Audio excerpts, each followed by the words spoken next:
நமஸ்காரம். இன்னைக்கு நான் காரடையான் நோம்புக்கு வெள்ளை கொழுக்கட்டை பண்ண போறேன். அதுக்கு 1.5 டம்ளர் பச்சரிசி எடுத்துக்கிறேன்.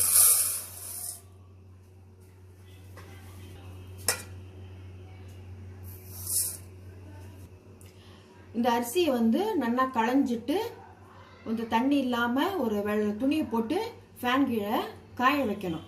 காஞ்ச பிறகு எடுத்து மிக்சியில் அரைக்கணும். ஃபேன் கீழே காய போட்டோம், துணியில காய போட்டோம் அப்படின்னாக்க 10 நிமிஷத்துல காஞ்சிரும். 1.5 டம்ளர் அரிசி எடுத்திருக்கேன் இல்லையா, அதுக்கு எந்த டம்ளர் அரிசி எடுத்தேனோ அதுல 1.25 டம்ளர் வெல்லம் எடுத்துக்கிறேன்.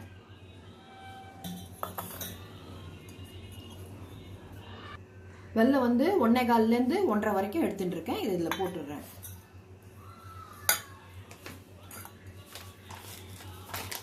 டம்ளர் வெல்லம் போட்டேன் இல்லையா, அதுக்கு ஒரு 3 டம்ளர் ஜலம் விடுறேன்.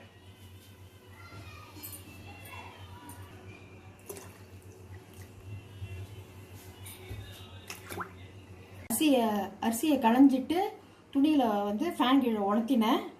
அது நல்லா காஞ்சிடுத்து. இந்த மாதிரி பாருங்க, துளி கூட ஈரம் இல்லாமல் காஞ்சிடுத்து. இதை மிக்சியில் நல்லா உடைச்சிட்டு நல்லா நைஸாக உடைச்சிட்டு எடுத்துட்டு இப்போ எப்படி பண்ணுறதுன்னு காமிக்கிறேன். மிக்சியில் நல்லா அரைச்சுட்டேன். இப்போ இல்பச்சட்டி அடுப்பில் போட்டு நல்லா செவக்க வறுக்கணும். அடுப்பை வச்சு இல்பச்சட்டி போட்டிருக்கேன். இந்த மாவு அரைச்சேன் இல்லையா, அதை இதில் போட்டு நல்லா செவக்க வறுக்கணும்.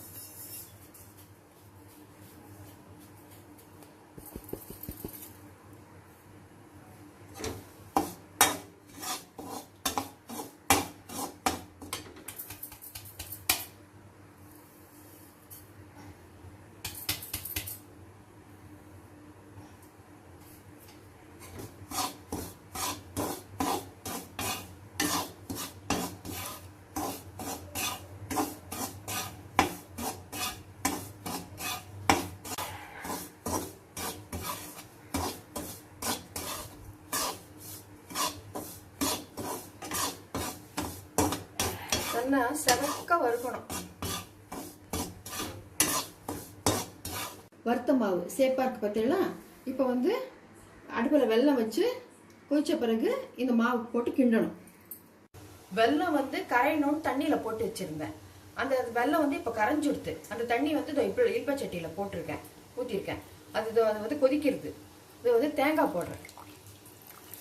தேங்காய் நறுக்கி வச்சிருக்கேன், அது போடுறேன்.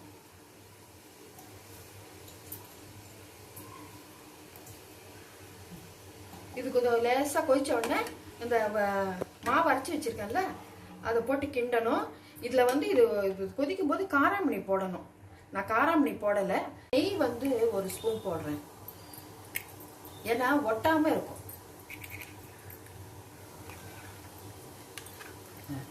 ஓகே, கொதிச்சுடுத்து. இப்ப நல்லா வறுத்த மாவை இதுல கொஞ்சம் கொஞ்சமா போட்டு கிண்டுறேன்.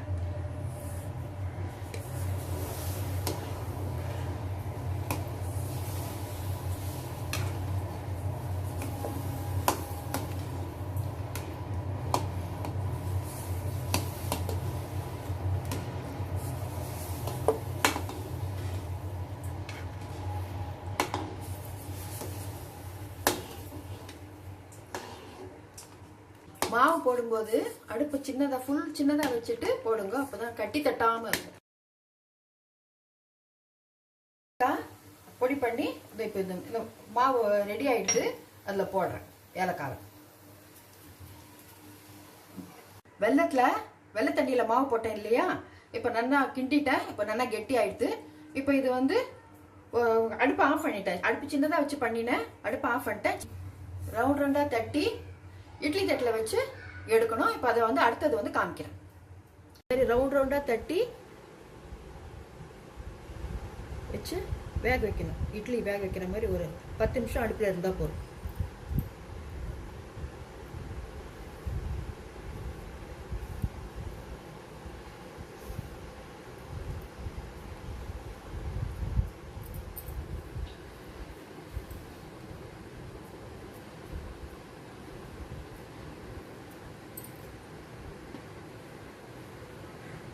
நோம்பு கொழக்கட்டை இல்லட்டா நான் கொழக்கட்டை சொல்லுவோம், சில பேர் அடைன்னு சொல்லுவா.